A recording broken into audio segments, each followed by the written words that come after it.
session, as has been called by a section of NASA leaders. Professor, you had something to say before we took a short commercial break. Over to you. Yes, I wanted to give a supplementary to my learned colleague here about the state of what is going on in the country right now. Yeah. And before you go into the solutions, my narrative is based on what are the elections that have just been concluded. And I'd rather ask the president to be very, very careful, the president and the deputy president, to be very careful this time. Because what is going to happen, and as my colleague here mentioned, the likes of Ababu Namwamba, is he's going to bring in these people who have been rejected. People who, when they open their mouths, Kenyans run away to secession. What we need is, let the president come out and appoint people who are non-partisan. Let him have a non-partisan approach. And secondly, let's not have those people who have fled into Jubilee to look for employment and make more noise. Yeah. Let him actually look at the whole cycle and say, what do we do to avert the situation? Because if he makes a mistake of bringing in the likes of the people I've mentioned in the cabinet, yeah, or in any of these parastatal bodies, then that in itself will actually have a very negative impact. I want to talk about the way forward. Some say that the moment President Uhuru Kenyatta and Raila Odinga have a sit down and discuss some of the issues, especially that Raila Odinga is raising, then a secession might not be an option here. Jeremiah, do you agree? Basically, I'm asking you, will calls for dialogue be a long-lasting solution to this? The only dialogue we need right now is dialogue based on Raila Odinga recognizing that Uhuru Kenyatta is the president, and they sit together and asking us themselves, what's the way forward? This other dialogue of we need, it is insincere. One, Raila Odinga has to clearly state that the kind of dialogue I'm seeking is a dialogue that will benefit the people of Kenya, and not a dialogue that I'm using, using the people on behalf. I'm using people so that I can get a position on myself. So the only dialogue we need, these people talk. We saw it the other day at All Saints Cathedral. They are brothers, they are friends. It's only that one person has decided to hold the country at ransom and showing Kenyans that so-and-so is against me and so-and-so is against my community. So at the end of the day, Kenyans have shown the only dialogue they need, we need to get back to work, we need to get our economy working, we need to get jobs and all that. Not sitting down to agree who gets what and which community gets what. That to me, and I will not be ashamed to say, it's nonsense and it will not work what in this republic. Have them talk about? Let's talk about the nation. What about the nation? That is, about the nation. That is how to bring together all the communities and how to grow the economy of this nation. How can that be done in your opinion? It can be done on one thing. Yes. One, recognize that you lost an election, recognize that I won the election, recognize that I'm the president, recognize that we have a government, and then let's sit together and see how this government will work. Okay. Not how we will bring down this government. Okay, Paul. If the two gentlemen are to sit together, what will be the agenda? You see, I don't know why we are making the issues for this dialogue to look like they are Raila Uhuru issues, and actually making the field look very small. Some of the issues that, if you look at what Raila is raising, that we need to talk about our country, most of them are very serious. One of them is the issue of inclusion. And inclusion is not only about, because as much as somebody might want to put it, I've actually even looked at this paper. They are saying actually Raila had more votes than Uhuru in 24 counties. 24 counties. Meaning 24 counties thought that they wanted to be represented by Raila Odinga. And I can tell you, Raila Odinga won't be where he is without those 24 counties saying, we listen to you, we agree with you. So yes, when he's talking about inclusion, he's saying these 24 counties need to be included in whatever framework you are coming across with. Two, he's raising even the issue of devolution, that yes, we had agreed to move power from the center and take it directly to the people. This government is not really supporting devolution. We need to give more money to these devolved systems. Like I can tell you, for example, almost the counties have not paid workers for more than 2 months. We are actually into the 3rd month because the national government is yet to even give the counties money. These are not issues that you can reduce into Raila and Uhuru just meeting and talking about. When we are talking about Kenyanness, like he's saying, we were talking about real Kenyanness. For example, why would you move a stadium from Buhungu and take it into some remote area in Elgeyo Marakwet? Simply because you feel we are the government. Which football is played in Elgeyo Marakwet? Or where they took and make us lose the calf hosting right. So meaning what we are simply saying, henceforth we want to agree that if people of Kakamega should get a stadium, then let them get a stadium. Let them not be denied Paul, so it's not an issue of Raila Odinga and Uhuru Kenyatta. It is not. It is the issue of inclusion. Should these two gentlemen spearhead that kind of conversation? Raila has already stated that, yes, I'm willing to talk. Even if you look at some of these issues that he has raised, that even this county assembly is supposed to debate, they are very clear issues. And to me, Jubilee has not said that we don't want to talk about this. In fact, they don't want to agree, like, for example, they don't want to agree that we need to include other people. That's why they don't want to come and sit. Because I can tell you, even if Raila doesn't get anything, but there's the meaningful representation of Luos, coastal people, people from Turkana, then you'll actually come and say, yes, this country is actually now inclusive. Let me just say something for the last time. In America, the main reason why they don't fight about so many things, that one, there are certain states that have more economic power or more interest in America than others. That means that even if we are coming with that electoral codage, you will actually even see on TV, they'll tell you this state has these numbers, which is higher than this. Because their interest in that country is higher than this other state, like Florida, California. Their interest in America is bigger than the interest of some Hawaii, for example. But let me now ask you, if majority of the consumers come from Western, the majority of the population, like for example, the population of Kiambu and Kakamega is more or less almost the same. Why should there be more investment in Kiambu than in Kakamega? Because it means that if the taxpayers, if the people in Kakamega are paying tax and people in Kiambu are paying tax, show some sort of equity. And that is you can't really decide that you want to build roads in this and county. Such narratives are what brought about devolution. Has devolution helped in that aspect? No, they are not even getting money, like I'll repeat again. Counties, we are going into the 3rd month. They are even here to pay. You even saw Nairobi City County asking for a loan to pay workers who are supposed to provide services. Just a quick one before I come to Steve. Ian, the first people who fought when they were doing the allocation of monies to the counties, the first members of parliament who fought for more money to be increased to the counties were members of ODM in the last parliament. Yes. They were members of ODM. They fought counties. Right now he is telling us about inequality. What has NASA done? Have they brought in a bill to increase allocation to the counties? No. They are making noise.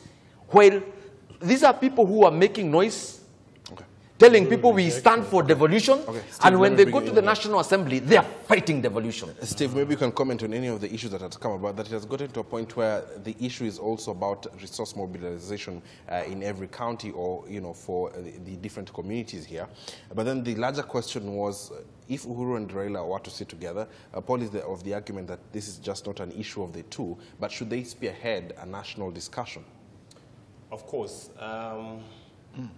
Where we are because there was an issue, about an election that was said to be bungled, right? Yeah. And so it was between these two horses, so to speak.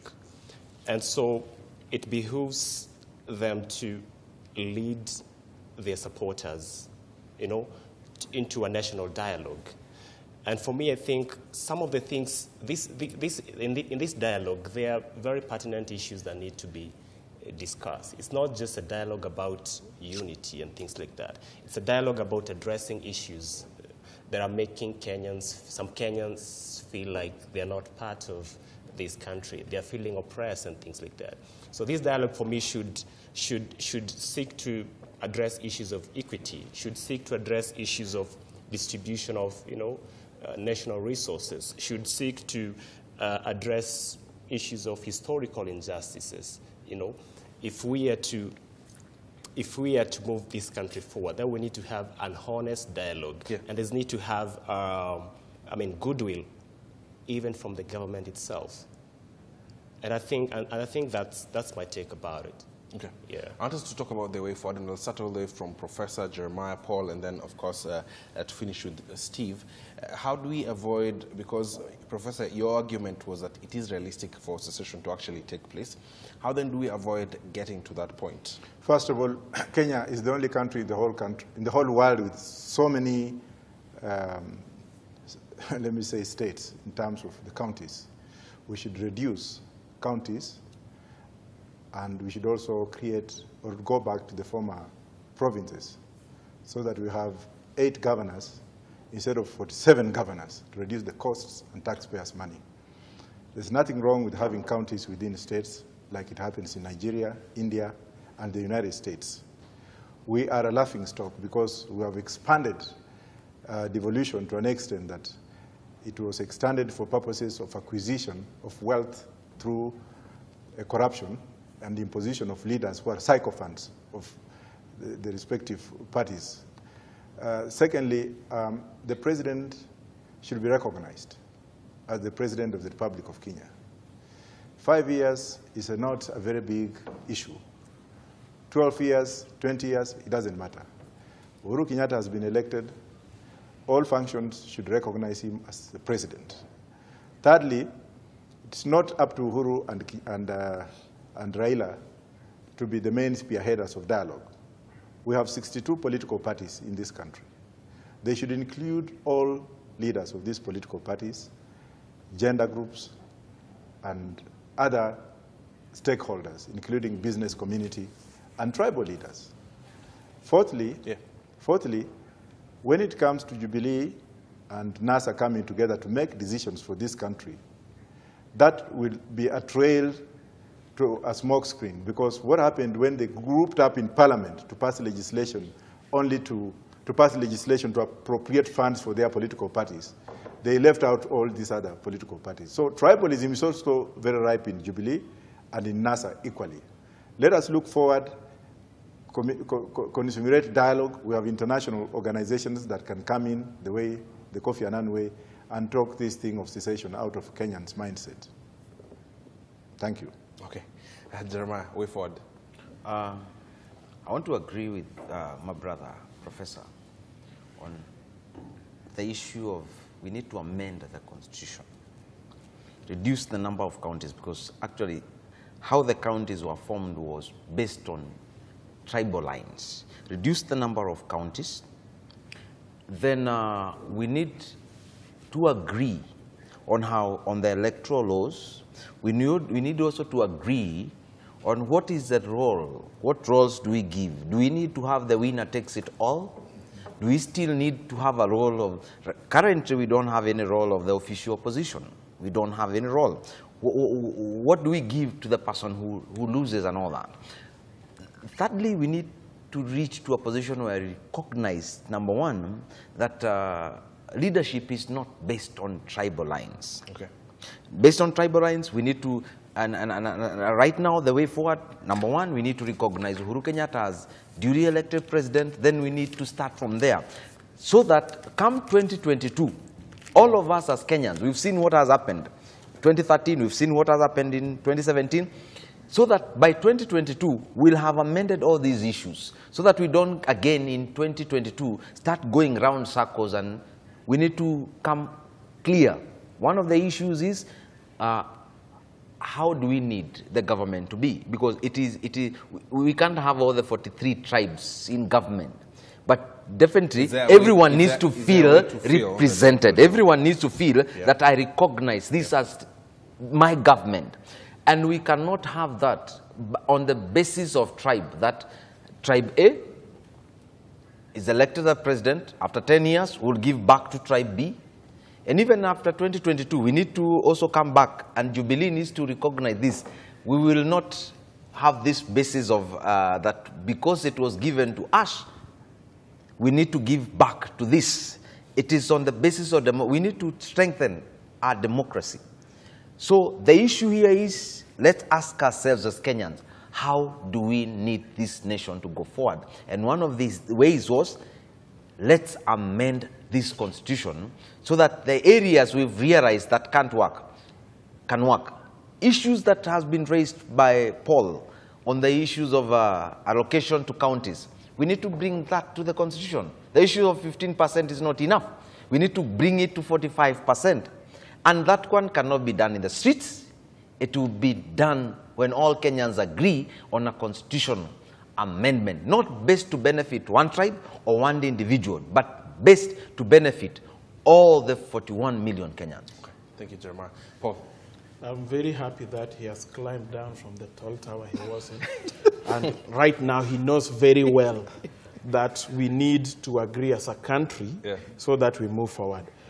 My way forward is very simple, and my way forward is based on why we fought to end colonialism. Our issue with colonialism were 3 or 4. That one, there were people who were claiming to be our leaders, and we did not elect them or give them the power to be our leaders. That is the first thing that needs to be tackled. That whoever ends up as the president of Kenya needs to be there legitimately, such that other Kenyans feel that this person was actually voted and he has the sovereign will of the people. We should not really have a situation where some people feel that some people sat or put some logarithm to ensure that somebody is president. So to me, the first thing that needs to be dealt with as a way forward, that we need to correct and reform our electoral system, that whoever ends up as president has the legitimacy. The second thing, which was also another issue that we dealt with in for colonialism, that we had a situation where the colonialist was feeling as if they were doing us favors, where somebody decides that I'll give you this or I won't give you this.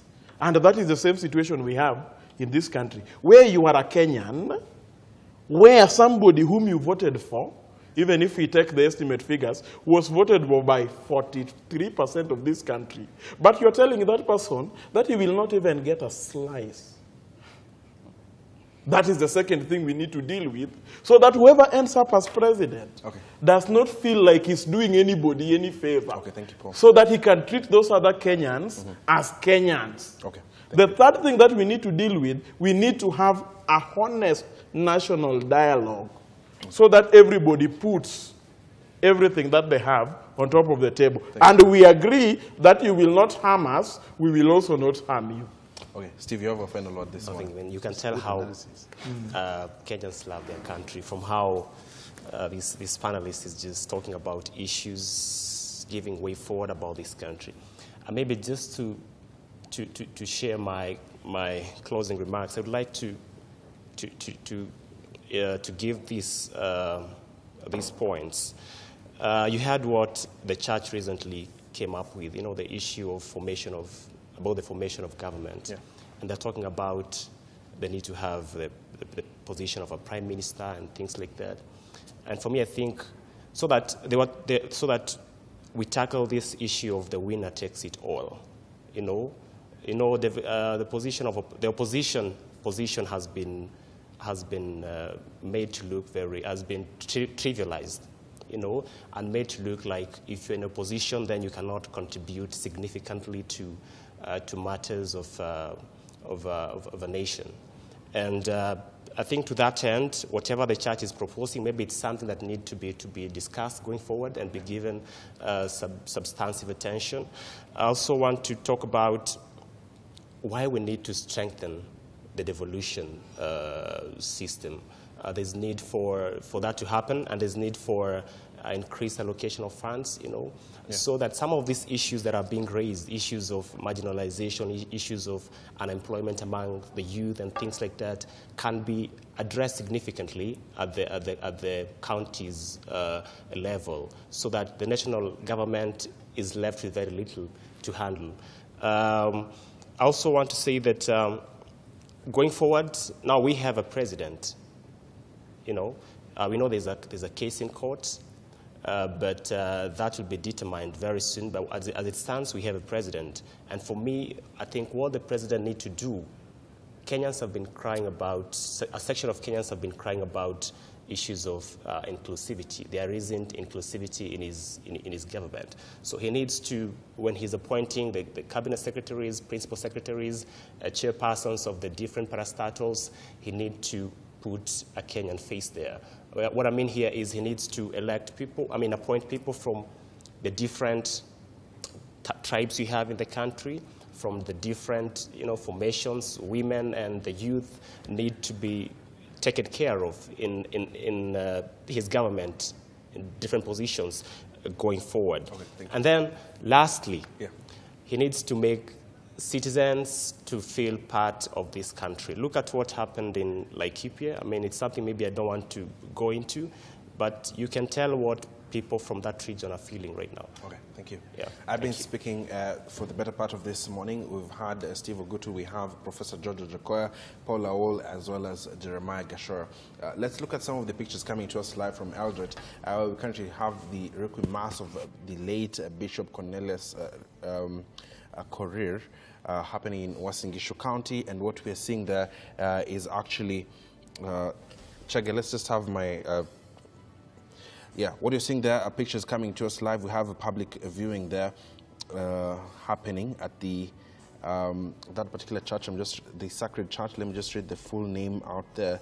And of course, Deputy President William Ruto is among members of the public expected to attend this particular service today. Ahead of the burial tomorrow, he's yet to arrive. The service will start at about 3 p.m. Daniel Karaoke and team are there to just cover that for you. That is happening at the Sacred Heart Cathedral in Eldoret. And of course, it is a sad day indeed for the Catholic Church as well as the nation as a whole. Pope Francis has actually mourned Bishop Cornelius Korir, saying that the church has suffered great loss and that he stands with Kenyans in this season. And his message actually says that we've received a message of condolences. That is actually the Vicar General of Eldoret saying that from Pope Francis following the death of the bishop. And of course, Bishop Korir will be buried tomorrow, that is the 11th of this month, at St. John's Sacred Heart Cathedral. And the government is actually taking care of all the burial expenses. We shall keep you up to speed in regards to how that goes. My name is Zenofulu. Let's do this again, same time, same place on Monday on the Home Stretch.